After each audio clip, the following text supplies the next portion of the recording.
Bonjour à tous, vous qui m'écoutez. Je m'appelle Jeanne-Chantal Bonhomme.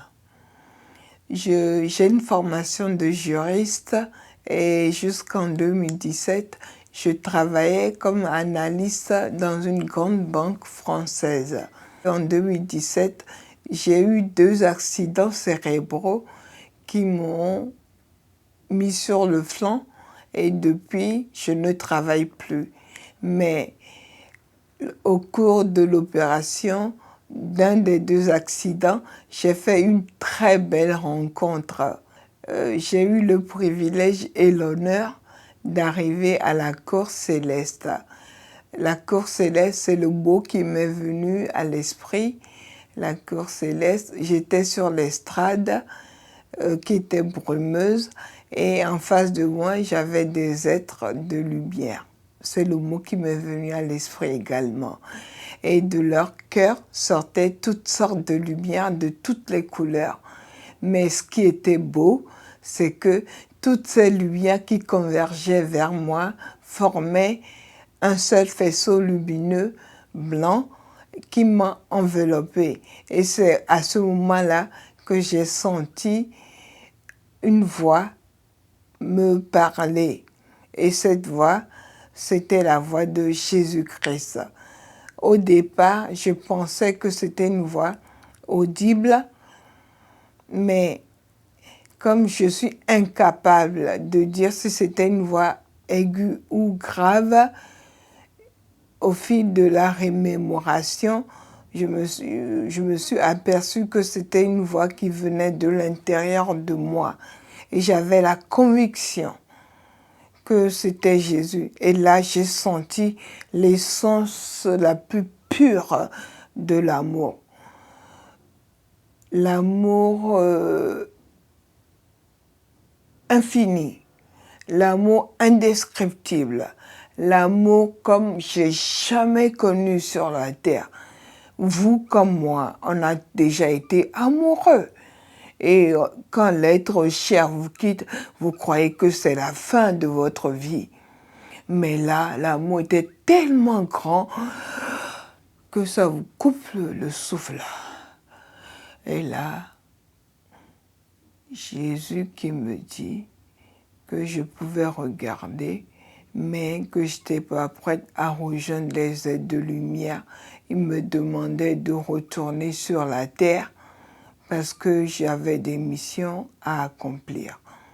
La première était de parfaire mon âme et ensuite il fallait que j'aide les malades, les affligés, les défavorisés et les démunis. Au départ, j'étais rétive. Je ne voulais pas retourner sur la terre. Pourquoi? Mais parce que c'était trop beau. Il y avait la paix, il y avait la sérénité et il y avait surtout plus de douleur. Parce que ce que je ne vous ai pas dit au départ, c'est que je suis née avec une maladie génétique qui est incurable, qui s'appelle la drépanocytose.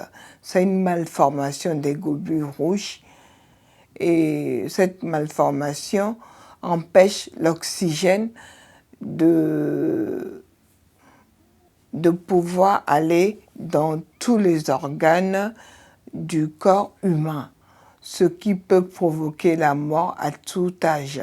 Aujourd'hui, après cette rencontre vibrante avec le Seigneur, ma vie a totalement changé. C'est vrai, avant je gagnais beaucoup d'argent parce que j'avais le boulot d'analyste, mais en plus de ça, je travaillais dans l'événementiel. Voilà. Donc, je gagnais bien ma vie. Aujourd'hui, je ne travaille plus. Je touche une pension d'invalidité, mais je suis beaucoup plus heureuse. Pourquoi? Parce qu'aujourd'hui, Jésus, il est présent dans ma vie à chaque pas. Je mets mes pas dans ses pas. Je me laisse guider par lui.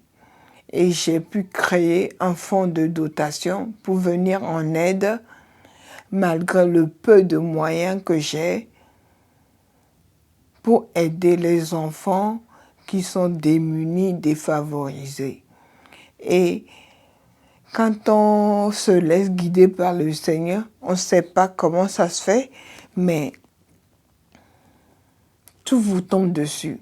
Les gens arrivent, ils vous proposent de l'aide, ils vous donnent de l'argent, vous ne comprenez pas. Bah oui, c'est ça. Ça, c'est le mystère Jésus.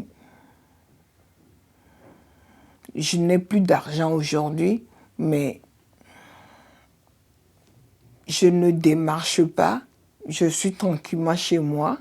Les gens m'appellent, on me donne des livres, des habits pour mes petits orphelins, mes petits malades, des médicaments, de l'argent pour les aider. Ben, voilà le mystère de Jésus. Et je suis très, très heureuse aujourd'hui. Et pourtant, je n'ai plus autant d'argent qu'avant. Si aujourd'hui, on me dit, Jeanne Chantal, tenez, prenez 1 milliard et arrêtez de suivre Jésus, eh bien, je n'en veux pas. J'en veux pas. Non, je préfère avoir 0 et mettre mes pas dans Jésus, dans les pas de Jésus, que d'avoir de l'argent et tourner le dos à mon Seigneur. C'est lui ma raison de vivre aujourd'hui. Et Jésus se résume en un seul mot, amour. Jésus, c'est amour. Quand on aime Jésus, on aime tout le monde. Qu'on soit jaune, blanc, rouge, noir ou vert, on aime tout le monde. Parce que Jésus, c'est l'amour énorme. Quand il est mort sur la croix, il ne s'est pas refermé sur lui. Il a ouvert grand les bras pour accueillir tout l'amour du monde. Donc, il nous donne un seul commandement, de nous aimer les uns les autres. Si on arrive à nous aimer nous-mêmes et à aimer notre prochain, je crois qu'on fait déjà un grand bonheur à Jésus. Parce que c'est tout ce qu'il nous demande, de nous aimer. Et ça, c'est très, très important. Parce que quand on aime son prochain, on ne lui veut pas de mal. On veut sa réussite. On veut son bonheur. Parce qu'on l'aime. Et on évite beaucoup de disputes de voisinage, beaucoup d'histoires sans fin, beaucoup de problèmes d'héritage, de je sais pas quoi. Donc Jésus se résume en un seul mot, amour. Amour infini. Amour, parce que vous qui me regardez, il connaît et vous connaît jusqu'au plus profond de votre être. On dit que Jésus, il sonde les cœurs et il scrute les reins. Et c'est vrai. Parce qu'il a une telle proximité avec nous qu'il nous connaît plus que nous-mêmes. Il connaît le nombre de cheveux que vous avez sur votre tête aujourd'hui. Il sait le nombre de cheveux que vous allez perdre demain. Tellement il est proche de chacun d'entre nous. Jésus n'est pas un clonage, hein, mais il nous connaît tous individuellement et il nous aime indéfiniment et infiniment. Rien ni personne ne pourra nous séparer de l'amour de Dieu. Il nous a aimés le premier. Il frappe à toutes les portes. À nous de nous ouvrir, de lui ouvrir la porte. Et il s'immisce et là, il nous remplit de toutes les grâces. Soyons des enfants capricieux du Seigneur. Laissons-le nous combler de ses grâces. Dieu, il donne en abondance et en surabondance. Laissez-le nous gâter.